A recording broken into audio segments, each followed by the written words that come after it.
Mystic Valley for the win cheese with AquaKaZam. Orcs on the lower right side. And elves on the lower left. This is going to be a pretty hype game because this is probably the two most potent builds we have seen so far. The early Guardian rush with some Ranger support, as well as the Hunter rush with Occultist pull into Hero Snipe. And I don't assume this game to be any different. Oh! That's a first! The traffic jam. They're just shaking hands, wishing each other a good game. Honor on the battlefield. It is nice to see. Pathfinder and Warg. But the Warg breaks the truce first. As a true Orc would. And the Pathfinder gets blocked there. That couldn't have asked for a better start. That was perfect. Let's see what's gonna happen. So with AquaKaZam coming in here for the zombie snipes. Did Cheese get a hit in here? He did not, so he gets the full level. Which on this map could potentially matter, especially if he goes across. Oh, that could have been mattered so much. So basically, if you don't know, if you get a hit on one of these creeps, just a little tiny bits of damage, these zombie and little bandit creep camps, they give you the exact amount of XP that you need for level 1. So, and since Cheese had the plan to rush over here, denying the level 2 to his opponent would have really done some damage. Or potentially if Aqua decides to rush back and deal with it. But this is what I was suspecting. The Achilles heel to AquaKaZam's build is he needs a lot of wood, and the lumber mill for the orcs costs you 10 wood, as opposed to most other buildings only costing 5. So if you have to spend money to rebuild those, and they do go down fairly quickly, especially in the early game, then it truly delays you quite a lot. But we see an early recall here to deny it, but it also keeps him honest and on the base. And elves have a much easier time to play from like 1 or 2 sectors compared to the orcs, since they really need those sectors to produce their own units. But there we go, the Guardian just kites, just very wonderful control here by Cheese. Just a single unit control, probably one of the best, if not the best player in the community for that kind of shenanigans. Wolf and Ranger just focusing the lumber mills while the Guardian keeps the boy busy. And the Dark Pack went up to do some extra damage, but the Ranger knocked him out with the stun shot, which then causes him to take, I believe 10% of hit points if he is not inside. Yes, indeed. Which on Occultist amounts to quite a lot. So one lumber mill goes down, which already puts Aqua down a couple points in lumber. He still has a couple health potions to go. Guardian is still being pesky. And seems like Cheese's job is done. Teleports out of here. But already more Rangers coming in. But a nice quick teleport. AquaKaZam paying attention. Does not even lose a single worker. So I think we're in for a good one, boys. Oh, actually, Wentz goes over again. I was expecting for him to like grab one additional sector now. Then again, if you didn't know, elf sectors are cheaper to upgrade rather than getting a new one. I do believe it costs a little bit of stone though. So it delays the tier 2 a little bit.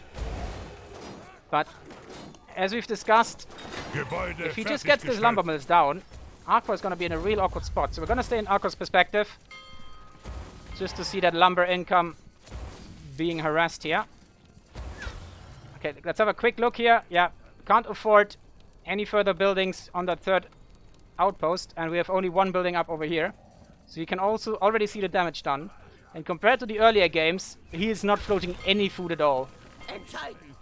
Like at this point, AquaKaZam would be probably floating food already. Which is definitely not the case, since he has to pump out these goblins. Which also cost wood.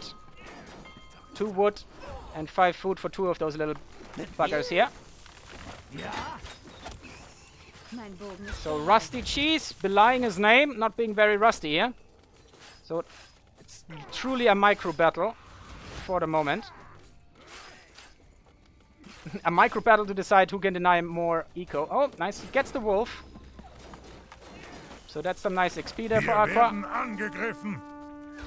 By the way, it doesn't work like in Warcraft 3.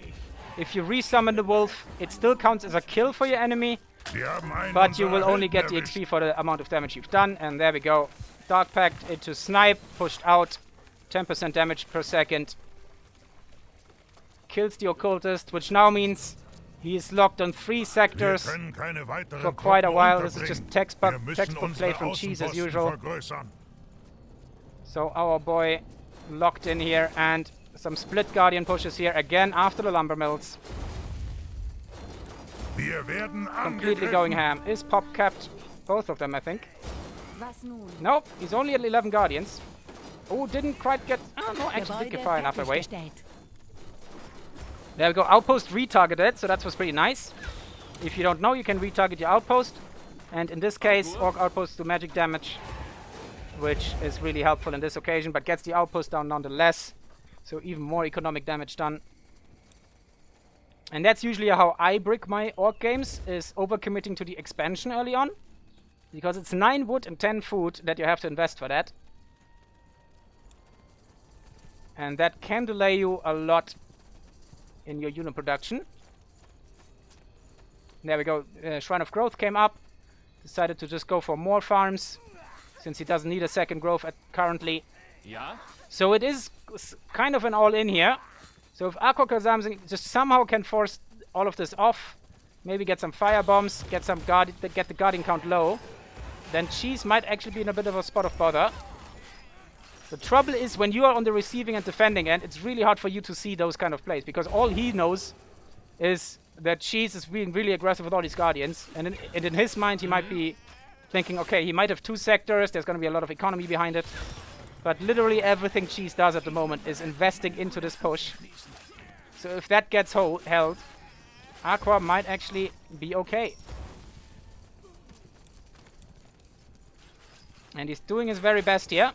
Lots of these Guardians are pretty low, so assaulting an outpost will cost him a couple of those. And we have seen AquaKaZam already microing his scout posts. So let's see if he gets some value. But sends in the wolf first to force the auto-target from the scouting post to hit that. Did seem to get a little bit of passive healing up. Actually, he shouldn't have. But Aqua actually not retargeting this time, which results in no Guardians lost. So little tricks like these is just what makes Cheese so dangerous and overpowered.